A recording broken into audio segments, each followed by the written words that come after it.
빛을 따라서. 빛을 따라서 매주 화요일 이 시간에는 서대문교회 최종태 목사님께서 말씀 전하십니다.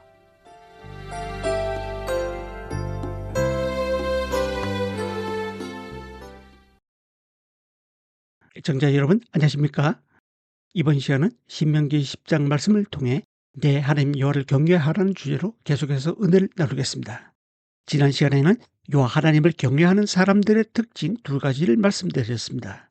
여호와 하나님을 경외하는 사람은 첫 번째, 하나님 말씀을 듣고 그 말씀을 마음에 가득 채웁니다.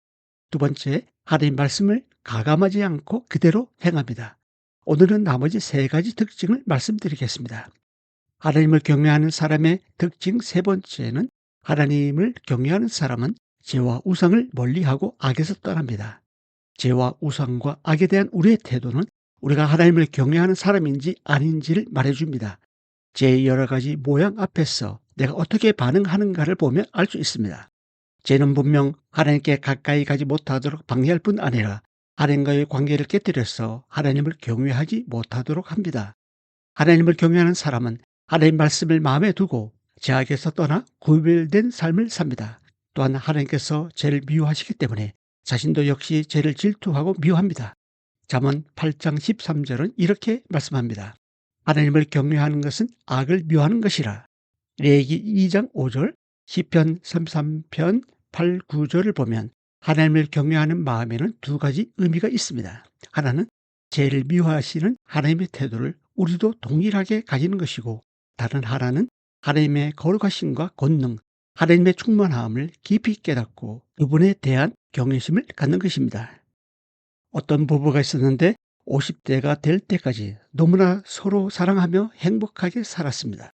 세상에 이런 인고 부부가 없었을 거예요. 그런데 어느 날 갑자기 부인이 몸이 좋지 않아 병원에 갔다가 느닷없이 석 달 시한부라는 진단을 받습니다. 남편의 지극정성은 간호해도 예견대로 석 달 후 부인의 마지막 순간이 찾아왔습니다. 숨이 넘어가는 부인에게 남편이 이렇게 말합니다. 나는 당신밖에 없어요. 나는 재혼하지 않아요. 매일 당신 무덤에 꽃을 갖다 놓을게요. 나중에 당신 곁에 갈 테니 먼저 편안히 가요. 이 말을 들으면서 부인은 흐뭇하게 갔습니다. 그리고 남편은 부인의 장례식을 치르고 비석에 멋진 글을 새깁니다. 내 인생의 등불이 꺼졌다. 참 멋있죠? 부인이 자기 인생의 등불이었다는 겁니다. 시간이 지나고 남편은 어느덧 오라비로 사는 게 불편해지기 시작했습니다. 1년쯤 지나다 보니 주변에서 맞선이 들어옵니다. 못 이기는 척하고 만나봤는데 글쎄 한눈에 반해버렸습니다. 첫째 부인에게는 없던 점이 좋게 보였습니다. 그래서 서둘러 재혼을 하고 보니 첫째 부인의 비밀로 적은 내 등불이 꺼졌다라는 말이 양심에 걸렸습니다. 그래서 비밀을 써준 사람을 찾아가 사정 얘기를 하고 어떻게 하면 좋겠냐고 물어보니까 그 사람이 걱정하지 마세요. 좋은 생각이 있어요 라고 하면서 새로운 비밀을 적어주었습니다. 새 불이 켜졌다. 누구를 믿겠습니까? 세상이 그와 같고 사단이 그렇고 육신이 그렇습니다. 속지 마시기 바랍니다. 세상과 육신과 사단이 나를 끝까지 지켜줄 것만 같지만 결국 나를 버리고 떠납니다. 그런 일이 있기 전에 우리는 악은 모든 모양이라도 버리고 떠나야 합니다. 우리를 끝까지 보호해 주시고 지켜주실 분은 하나님 한 분밖에 없는 줄로 알고 하나님만 경외해야 합니다.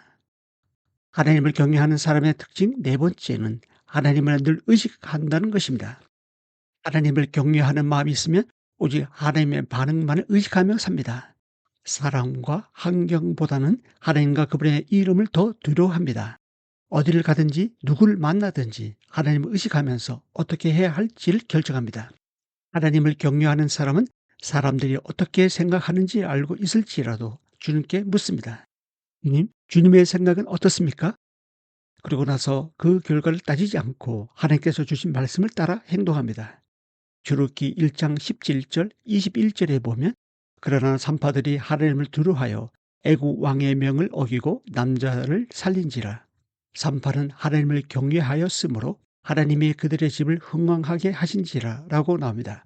히브리 여인이 낳는 모든 남자 아기는 다 주의라고 한 애국 왕의 명령에도 불구하고 산파들은 하나님을 의식하여 경외함으로 왕명을 어기고 남자 아기들을 살렸습니다. 이처럼 사람보다 하나님을 더 두려워하는 것이 하나님을 경외하는 믿음입니다. 가나안 땅을 정탐하고 돌아온 10명의 지도자들이 가나안 땅에 사는 거인 아낙 자손을 보고 두려워하여 악평한 것은 자신의 행동에 대해 하나님의 반응을 의식하기보다는 사람의 반응을 더 의식했기 때문입니다. 사람이 무섭긴 무서운가 봅니다.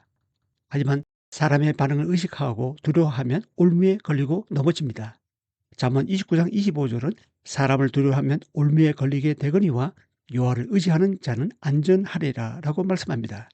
이러한 자세가 우리에게도 필요합니다. 그런데 사람을 두려워하지 않고 하나님을 경외하게 될 때 지불해야 할 많은 대가가 있습니다. 스가랴와 스데반은 하나님께서 말하라고 명하신 것을 외침으로 인해 생명을 잃었습니다. 예레미야, 미가, 하나니는 하나님 말씀을 전함으로써 감옥에 갇히게 되었습니다. 바울과 실라와 베드로 역시 사람을 두려워하지 않고 전도하다가 감옥에 갇혔습니다. 하나님께서는 사람들의 반응보다는 하나님의 반응을 더 의식하는 사람에게 사역의 권위를 부여하시고 그러한 사람을 통해 영광을 받으십니다. 하나님을 경외하는 사람의 특징 5번째는 경건하고 거룩한 삶을 온전히 이루는 것입니다. 하나님을 경외하는 사람은 하나님 말씀과 기도로 거룩함을 온전히 이룹니다. 그리고 그리스도의 분량에까지 자라도록 자신의 시간과 재물을 사용할 줄 압니다.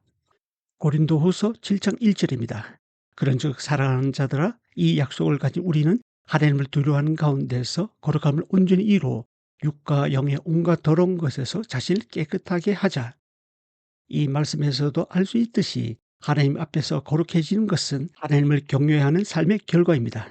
우리가 거룩해야 하는 이유는 우리의 몸이 거룩한 성전이기 때문입니다. 고린도전서 6장 19, 20절에 보면 너희 몸은 너희가 하나님께로부터 받은 바 너희 가운데 계신 성령의 전인 줄을 알지 못하느냐.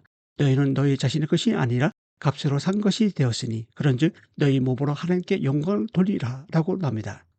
한마디로 하나님을 경외하는 것은 죄를 미워하는 동시에 거룩을 추구하는 삶을 사는 것입니다.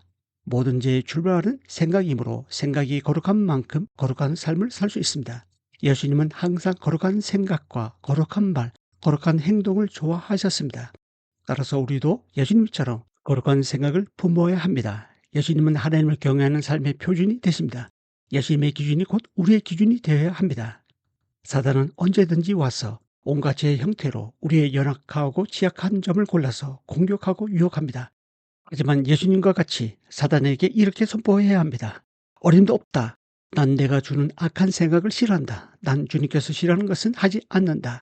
주 예수 그리스도의 이름으로 내게 선포한다. 사단아 물러가라.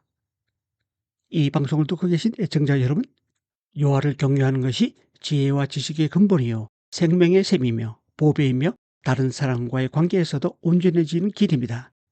전도서 10장 13절 말씀을 읽고 마치겠습니다.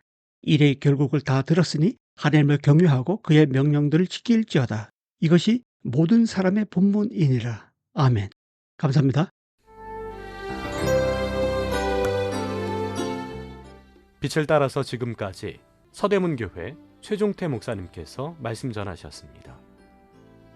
오늘 말씀 들으시고 신앙생활에 도움받기 원하시는 분들 지역번호 02-3141-5853 3141국에 5853번 서대문교회로 전화하시기 바랍니다.